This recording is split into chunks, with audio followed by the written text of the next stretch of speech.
Saudara, kedua orang tua Peggy kembali mendatangi Polda Jawa Barat untuk menjenguk anaknya Peggy Setiawan di tahanan.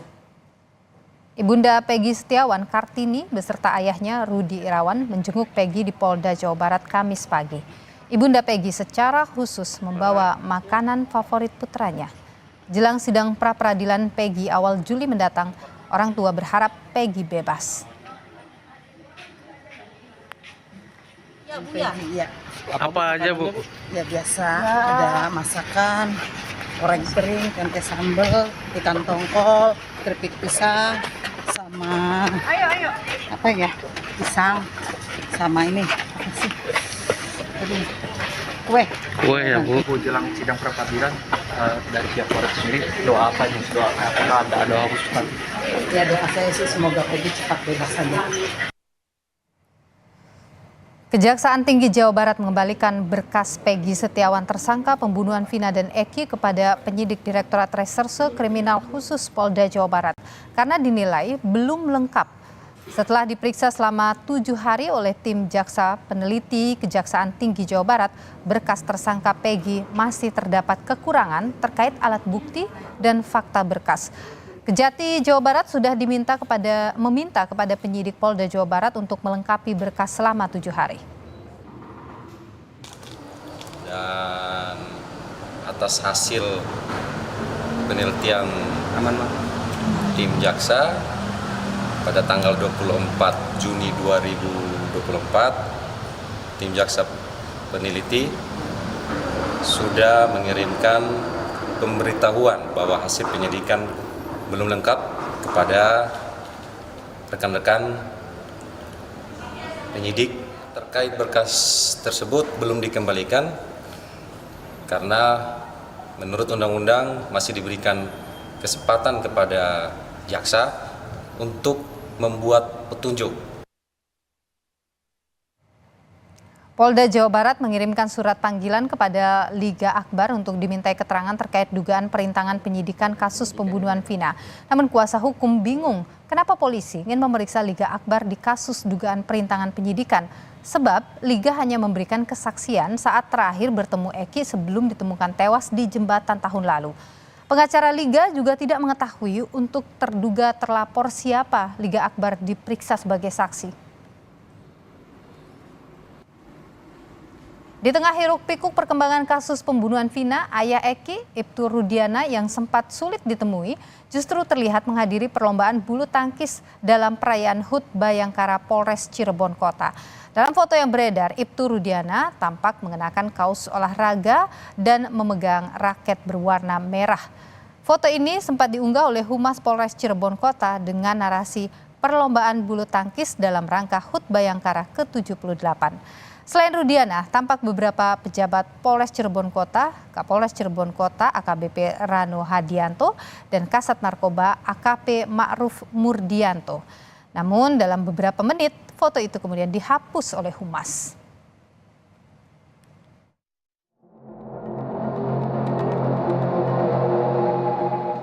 Foto ayah Eki, Ibtu Rudiana yang sedang bermain bulu tangkis bersama Kapolres Cirebon Kota disoroti sejumlah pihak. Pasalnya selama proses penyidikan kasus pembunuhan Vina dan Eki dengan tersangka Peggy Setiawan, Ibtu Rudiana tak pernah muncul ke publik dan memberikan pernyataan terkait tudingan sejumlah terpidana yang menyeret namanya di penyelidikan awal kasus pembunuhan Vina dan Eki. Jurnalis Kompas TV Muhammad Syahri Romdon berusaha mencari dan meminta konfirmasi kepada Ibtu Rudiana terkait foto dan sejumlah tudingan kesalahan prosedur laporan awal kasus pembunuhan Vina dan Eki. Assalamualaikum. Selamat siang. Assalamualaikum. Assalamualaikum. Saya dari Kompas TV, Pak. Assalamualaikum. Ya, saudara, setelah beberapa menit saya coba untuk uluk salam untuk mencari tahu keberadaan Ibtu Rudiana di rumah ini, ternyata tidak ada jawaban. Kuasa hukum teman Eki, Liga Akbar, Yudia Akbar, kaget melihat Ibtu Rudiana hadir dalam acara lomba bulu tangkis di Polres Cirebon Kota beberapa hari lalu. Yudia menilai seharusnya Rudiana juga tampil ke publik untuk memberikan keterangan terkait laporan awal kasus Vina dan Eki 8 tahun silam. Sebelumnya, Liga Akbar juga sempat meminta agar Ibtu Rudiana jujur.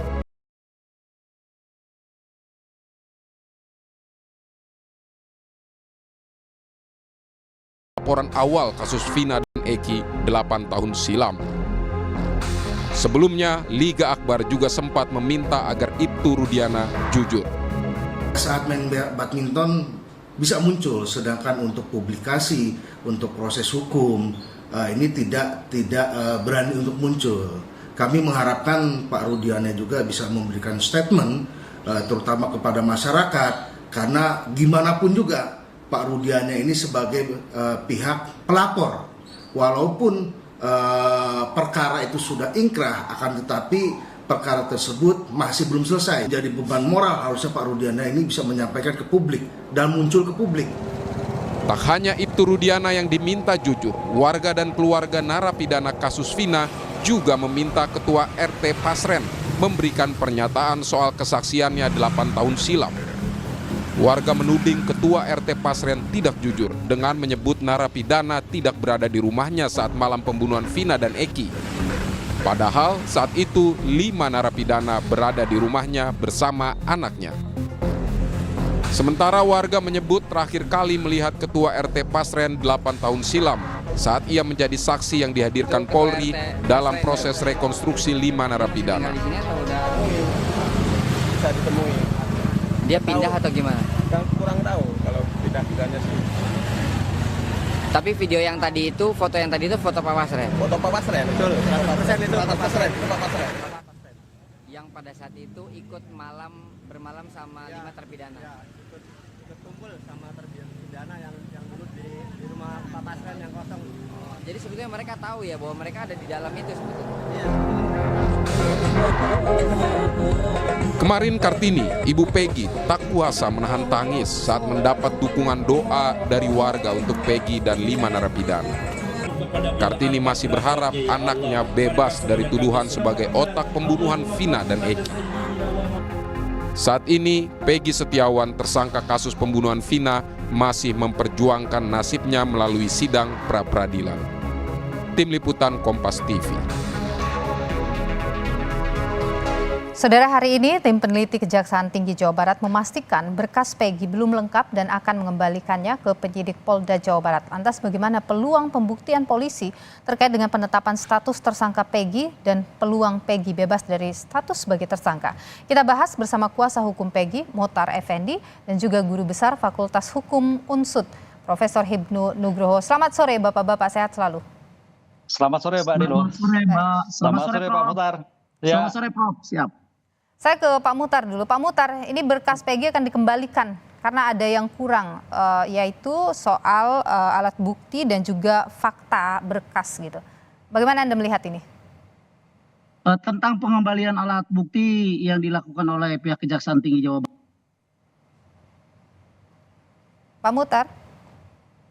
Sudah kami prediksi bahwa hal ini akan terjadi. Nah, kenapa kami bisa memprediksi seperti itu? Apalagi kalau kita kaitkan dengan tanggal 24 hari Senin kemarin tentang mangkirnya pihak kepolisian dari kami menganalisa, bahkan kami tim menyimpulkan bahwa kenapa pihak kepolisian daerah Jawa Barat mangkir pada agenda sidang tersebut. Nah, yang pertama pihak kepolisian daerah Jawa Barat ya, untuk mempersangkakan, menangkap dan menahan klien kami itu sungguh sangat lemah. Pihak kepolisian daerah Jawa Barat tidak mempunyai dasar yang kuat, dan dasar mereka mempersangkakan klien kami itu hanya dari daftar DPO saja, yang mana data-data di daftar DPO itu sungguh sangat jauh antara yang didaftarkan DPO dengan kenyataan tentang atau realnya tentang klien kami Peggy Setiawan. Contoh, di daftar DPO itu dituliskan bahwa Peggy alias Peron itu beralamat di Banjarwangun, Kecamatan Mundu. Sementara klien kami Peggy Setiawan atau PS beralamat di Kepompongan, Kecamatan Talun. Kemudian dari ciri-ciri fisik, Peggy alias Peron itu tinggi 160, rambut keriting, kulit hitam, katakanlah begitu ya. Sementara klien kami itu rambut lurus, ya. Kemudian kalau tinggi badan saya pikir karena orang Indonesia itu rata-rata 160 lah. Tapi paling tidak ciri-ciri dari rambut pun sangat jauh. Oke. Nah kemudian yang kedua, kenapa Kepolisian Daerah Jawa Barat mangkir dari persidangan? Yang tadi yang saya sampaikan bahwa berkas ini sebetulnya belum lengkap. Oke. Ada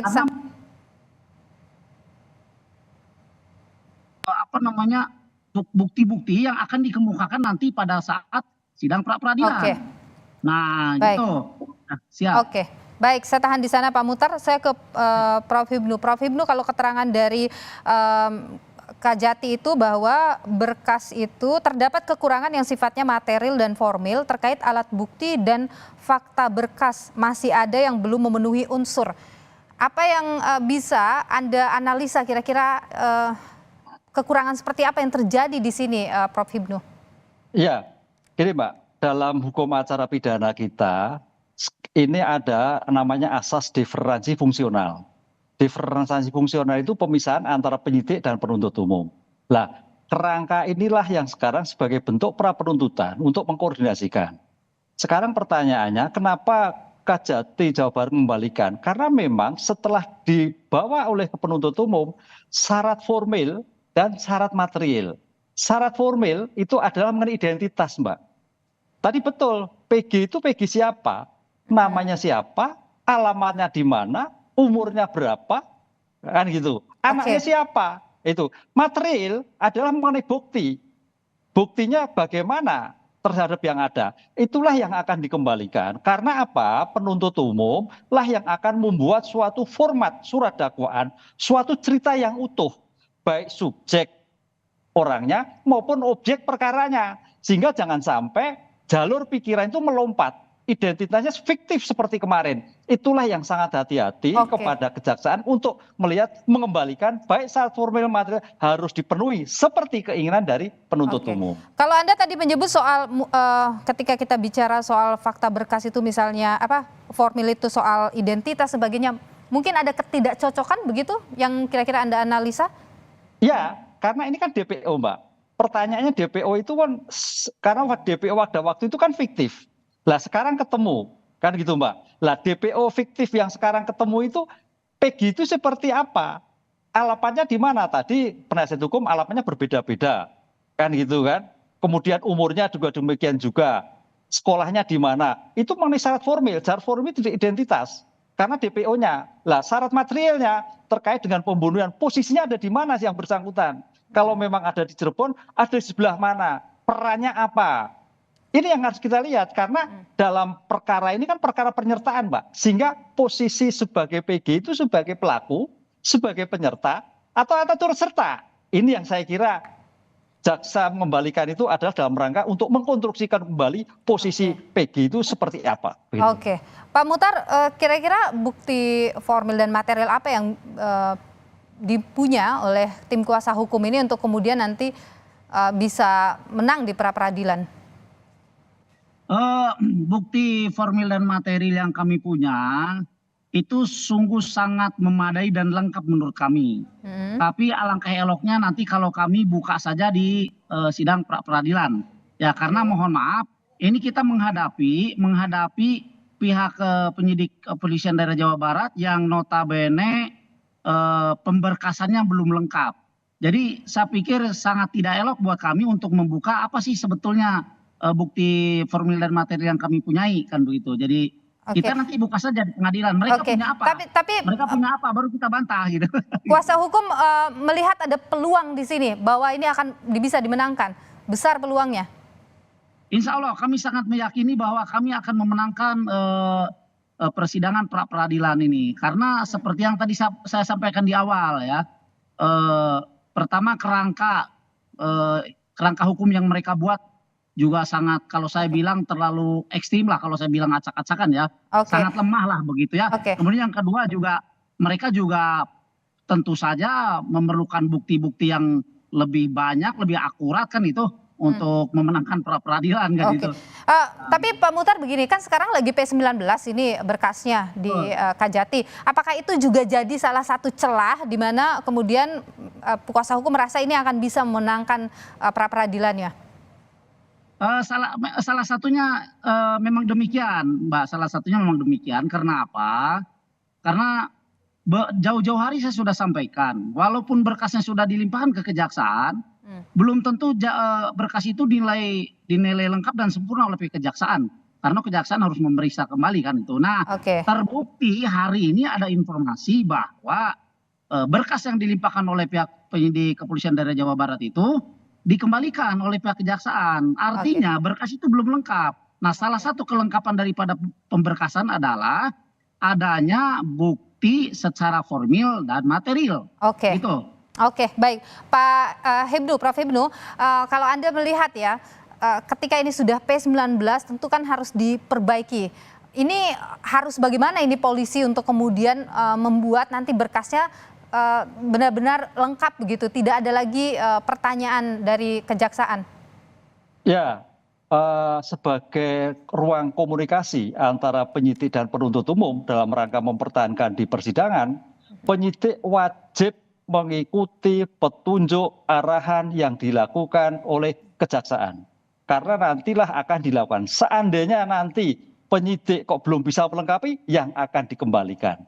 Dikembalikan sampai kapan? Ya sampai penuntut umum menerima berkas yang seperti yang diinginkan, utuh. Syarat formilnya juga utuh, syarat materialnya utuh. Sehingga siap dibuat sebagai bentuk surat dakwaan di persidangan. Itu ada batas waktunya kah Pak, Prof? Ya, dalam hal ini tidak ada batas waktunya. Tapi batas waktunya adalah penahanan. Jadi penahanan ini akan bekerja sehingga seandainya nanti penyidik belum cukup melengkapi, sedangkan penahanan di Polda sudah habis, maka PG harus dikeluarkan demi hukum. Pernah tidak Prof, sepengetahuan Anda ada kasus yang kemudian berhenti di situ begitu? Ya Pak, banyak Mbak. Karena inilah yang perlu dilakukan karena perkara itu tidak mampu untuk dipersidangkan. Banyak. Sehingga kalau dipaksakan, ya seperti kemarin nantinya. Itulah hati-hatinya sekarang dalam konteks criminal justice system, kuncinya jaksa sebagai asas dominis litis pemegang perkara harus betul-betul sebagai filter. Apakah perkara ini mampu disidangkan atau tidak disidangkan. Melihat subjek yang DPO tadi. Ketika ini sudah di P19 begitu dikembalikan, artinya apakah Anda menilai memang polisi menjawab ya apa yang kemudian diasumsikan oleh publik, terburu-buru begitu menyerahkan berkas ini ke kejaksaan? Ya, penyidik kan fungsinya mengumpulkan barang bukti, keterangan saksi dan sebagainya. Ya tidak terburu-buru, tapi sekarang ini sebagai asas cepat diserahkan. Karena jangan sampai juga tidak diserahkan, ini suatu yang sangat keliru. Sehingga dengan diserahkan pada penuntut umum sekarang diperbaiki, itu suatu langkah bagus. Artinya kesempatan penyidik untuk memperbaiki seperti keinginan petunjuk kejaksaan sehingga mampu disiapkan di sidang di persidangan. Oke, baik. Terima kasih Profesor Hibnu, Guru Besar dari Unsud, dan juga Muhtar Effendi, Kuasa Hukum dari Peggy Setiawan, sudah berbagi pandangan di Kompas Petang.